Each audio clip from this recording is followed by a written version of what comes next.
ตอนนี้น้องไซเพิ่นก็มาแล้วพี่น้อยเนาะเออสบายดี โอ้บ่ได้แวะเซเว่นตัวนั้นบ่สบายดีเด้อเอาลงไปก่อนพี่น้องเอ้ยเนาะ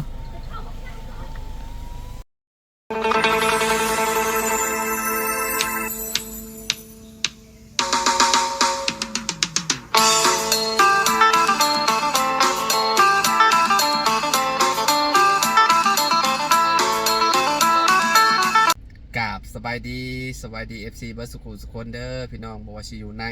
และก็ต่างประเทศเนาะก็ยินดีต้อนรับเข้าสู่ช่องบ่าวลาวสตูดิโอเด้อพี่น้องเด้อเนาะมื้อนี้พี่น้องเฮาก็อยู่เซโนเนาะเมืองอุทุมพรแขวงสะหวรรณเขตเนาะพี่น้องอยู่ที่ปั๊มปตทพี่น้องเลยเนาะก็คือมื้อนี้พี่น้องเฮาสิเดินทางขึ้นเซโปนแล้วพี่น้องสิไปเหนือแหละเนาะพอดีว่ามาหับเอาน้องไซเพิ่นนำเนาะน้องไซเพิ่นขึ้นมาเที่ยวพี่น้องเพิ่นมาเที่ยวกับผู้ใหญ่ใจดีแหละเนาะก็คือเห็นในคลิปอะไรพี่น้องFC คือสิฮู้อยู่ดอกเนาะน้องไซเพิ่นสิติดรถเมื่อนำเฮามื้อนี้เนาะเมื่อกับพ่อแหละพอดีว่าพ่อเพิ่นมาหับ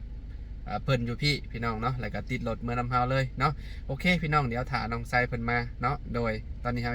ถ่าอยู่แถวนี้แหละปตทแหละพี่น้องโดยตอนนี้น้องไซเพิ่นก็มาแล้วพี่น้องแต่ว่าเพิ่นเลยเซเว่นมาเนาะมาอยู่ปตทตัวที่1พี่แหละพี่น้องเอ้ยเนาะเฮาก็มาหาเพิ่นอยู่พี่แหละเนาะมาหับเอาเพิ่นอยู่พี่น้องเอ้ยเนาะ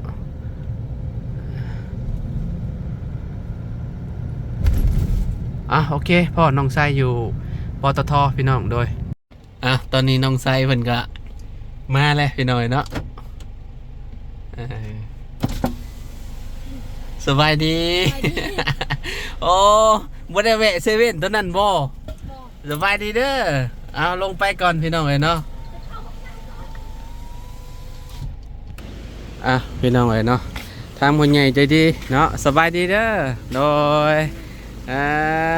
มากับพ่อเนาะสบายดี พี่น้องเอ้ยเนาะแรกๆว่าสิให้เมื่อน้ำข่อยเพิ่นบ่กล้าเมื่อบ่ผู้เดียวแม่นด้วยโอ้ยน้องพี่น้องเนาะบ่เป็นแม่นบ่กล้าเรากล้าอยู่แต่ว่าบ่ฮู้ว่าจะเรามานะเอาไปเลยเจ้าบ่ได้บอกเราบ่แม่นพี่ทางผู้ใหญ่เนาะพี่น้องทางเอื้อยเพิ่นเนาะเป็นจังไดเด้น้องไซไปเที่ยวเนาะน้องพี่น้องม่วนบ่มาสวรรค์ครั้งแรกบ่นี่โดยสบายดีแม่โดยเมื่อข้าวดองโดยพอดีแหละเนาะมื้อนี้เฮาเดินทางขึ้นพอดีขอบใจหลายๆเด้อเดี๋ยวจะพาแวะกินข้าวพุ่นแหละข้างหน้าพุ่นละเดี๋ยวจะพาเพิ่นแวะกิน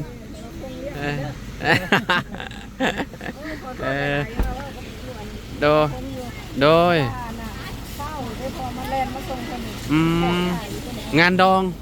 โอ้โดยขอบใจละลายขอบใจละแม่เด้อไปขึ้นขึ้นน้องชายเอา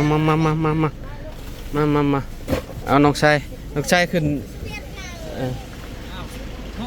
พี่ขึ้นแดงพี่เพื่อจิฮอดบ้านโอ้ยเพื่อจิฮอดบ้านมันฮ้อนแดดแห้งบอกกินอยู่ไหนก็ได้พี่น้องไส้นั่งทางหน้าก็ได้ใช่ขึ้นไปน้ำพอ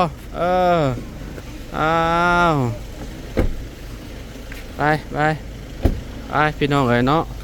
คนใหญ่เพิ่นมาส่งน้องไส้พี่น้องเอ๋ยเนาะโถเราเมื่อเลยเราว่างานดองพี่น้องเอ๋ยเนาะโอ้ตั้งง่ายเลยบ่ม่วนบ่แล้วบ่าวซื้อมาให้โตได้เหรอแม่ยังน้ำมันสีวิตามินอันนั้นโอ้โดยขอบใจหลายๆเด้อโดยโชคดีคือกันโดยเจอกันใหม่เด้อขอบใจเด้อพี่น้องเอ๋ยเนาะงานดองบ่ใช่โดยก็มือแต่งานดองโอ้ เพิ่นจัดงานดองเนาะแรกๆว่าสิเข้าเซเว่นแล้วบอกน้องชายให้ลงอยู่เซเว่นเด้อว่ะเซเว่นมีหลายเซเว่นเลย อันนี้โมเดลแมนเซเว่นอันนี้อันนี้เป็นอเมซอนตัวนี้ เด้อ อยู่พูนอยู่สามเหลี่ยมพูนมองสุดเจ้ากายมาพูนจังโมงมาฮอดพี่บ่าวบุญคงออกมาแต่จังโมง ออกมาแต่เฮือนคนแล้วก็9 โมงพอดีมาห้องนี้พอดี ออกมาแต่บ้าน9 โมงบ่มาฮอดที่ประมาณ10 โมงหรือ11 โมงว่าจังเนาะประมาณนั้นเนาะนั่งรถโดยสารมาพี่น้องเอ้ยเนาะ ผู้ว่าจะลาวมา กันมาจะ กูออกมา เอามื้อนี้ขอสิขึ้นมื้อนี้ว่ะวันที่มื้อนี้วันที่เท่าไหร่ประมาณ27หรือ28นี่17 27บ่ น้ำบาบุลินบ่ ฮะบุญใช่ น้ำบาบุลินบ่ พอดีโทร บุญใช่ บ้านน้ำบาบุลิน พอดี บ่มี เรา บุญบังไฟเด้ ไปสิ มีแต่บุญบ้านเบาเตียงหั้นแหล้ว อ๋อบุญบ้านนู้น วันที่29 30นี่บุญบ้านเพิ่น อ๋อน้ำบาบุลินอยู่บ้านนั้นบ่ บ่นะบ่าวอยู่เมืองจำพรอยู่คนละเมืองกันกับเบาเตียงน้ำบาสิอยู่ไกลกว่าเพิ่นอีก แม่นเพราะว่าออกจากนี่ออกจากเซโนไปบ้านเพิ่นก็ประมาณจักกิโลบุประมาณ10ปลายนี่มั้งแต่ว่าจากนี้ไปบ้านนะบ่าวก็ไกลอยู่20พุ่นละ20ปลายพุ่น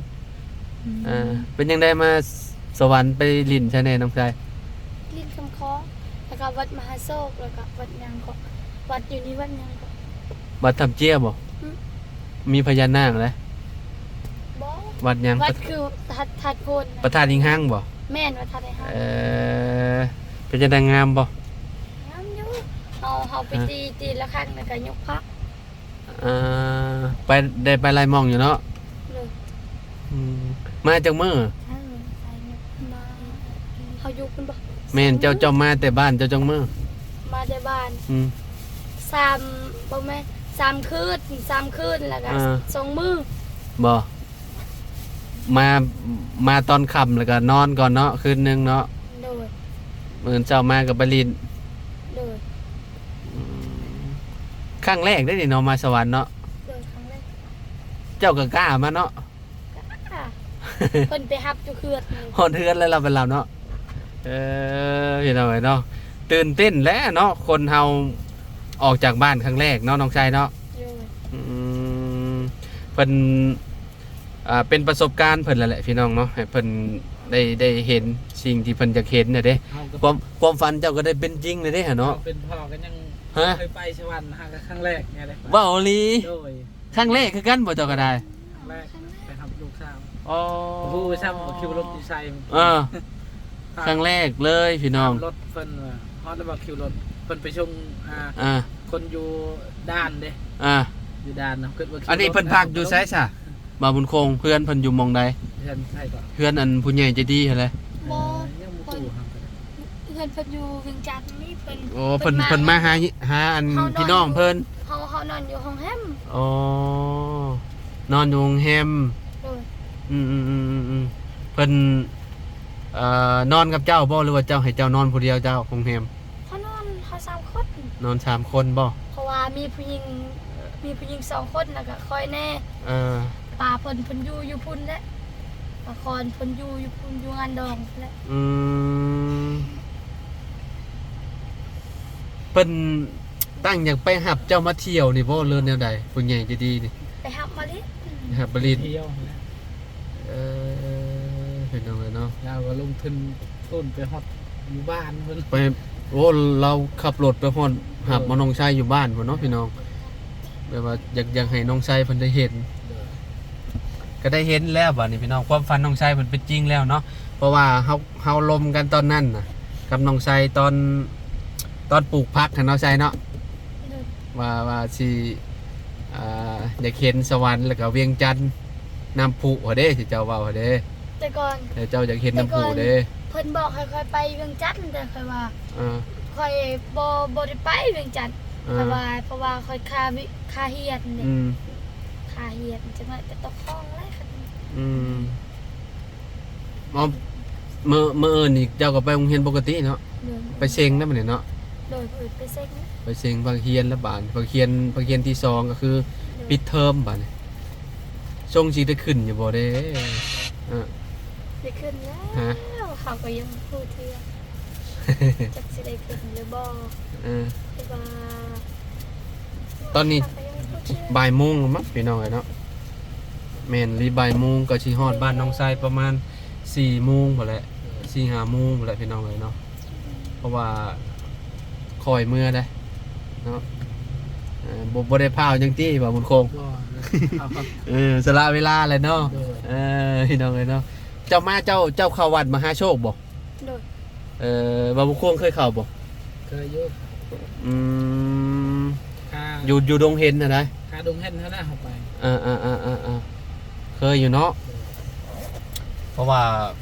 เป็นวัดที่ดังค่ะนะพี่น้องอยู่ดงเห็นเนาะวัดมหาโชคไปกับมาขอพรพี่น้องเลยเนาะบอกว่าสิพี่น้องฝั่งไทยก็เคยมาได้พี่น้องเลยเนาะมาอยู่เนาะเฮาก็เคยแวะดูอยู่พี่น้องแวะขอพรอหยังเพิ่นนั่นแหละเนาะไปสบายนี้เดินทางแหละพี่น้องเลยเนาะพากันเดินทาง4 คนมื้อนี้เนาะถ้าน้องไซบ่มานำกับคนเดียวแหละอย่าไปคนเดียวพี่น้องเลยเนาะมีบ่าวบุญคงแน่น้องน้องไว้บ่าวบุญคงน้องไซเนาะบ่าวน้อยเชียงรายอยู่พะลานตอนนี้เพิ่นเฮ็ดเวียกอยู่นี่เพิ่นบ่ได้ไปนำบ่ได้ไปนำเทื่อที่2นี่แหละพี่น้องเนาะเทื่อก่อนก็บ่ได้มานำเทื่อ2เนาะ2 เทื่อนี่แหละเนาะ บาจร บ่าวจอนก็บ่ได้มานำนาบ่าวแล้วนั่นนี่เพิ่นเฮ็ดวิถีชีวิตเพิ่นแล้วบางทีเพิ่นก็ลงบางทีเพิ่นก็บ่ลงคลิปก็ได้แล้วแต่อารมณ์เพิ่นบ่าวจอนก็ได้เนาะจักสิว่าจังได๋แหละพี่น้องเอ้ยเนาะคันว่า ถ้าบาจรเห็นคลิปนี้ก็มาในเด้อมือสิโปนเด้อ คันว่าไปบ่รอดก็กลับขึ้นมาอีกคือเก่า โดย พี่น้องเอ้ยเนาะโอเคพี่น้องเดี๋ยวพากันเดินทางก่อนเด้อพี่น้องเด้อบัดนี้เนาะมื้อนี้ก็หับน้องชัยเมื่อนำมื้อนี้เนาะครั้งแรกเลยเราก็ได้มาสวรรณเขตบ่าวบุญคงกับครั้งแรกเนาะแม่นบ่ แม่ เป็นยังได้มาสวรรค์ ม่วนแล้วคันว่า คือได้มาเที่ยว โดยนี่ไปนิดนึงที่ชื่อว่า เข้าไปในตัวจังหวัดได้นี่ครั้งแรกของพ่อน้องชัยเลยพี่น้องเอ้ยเนาะน้องชัยกับครั้งแรกคือกันเนาะ หากมีเวลาเฮาไป เป็นจังไดอยู่แขวงสวรรณเขต ม่วน ม่วนบ่ก็เนี่ยมาเที่ยวกับม่วนก็เนี่ยมาอยู่เลยนี่ย่านเสาเจ้า มีมองท่องเที่ยว ฮะ หลายเพราะว่าเฮามานี่ อืม เฮาบ่ได้ไปเรียนมันอย่างแบบนี้นะมันก็ม่วนเฮาไปเที่ยวซื่ อ่า อๆคันเฮาไปอยู่เลยครับห้อง บ่ อยู่บ่ฮอดแน่นอน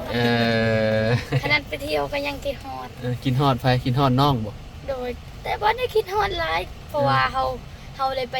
เที่ยวหลายหมอง เพราะว่าเฮาก็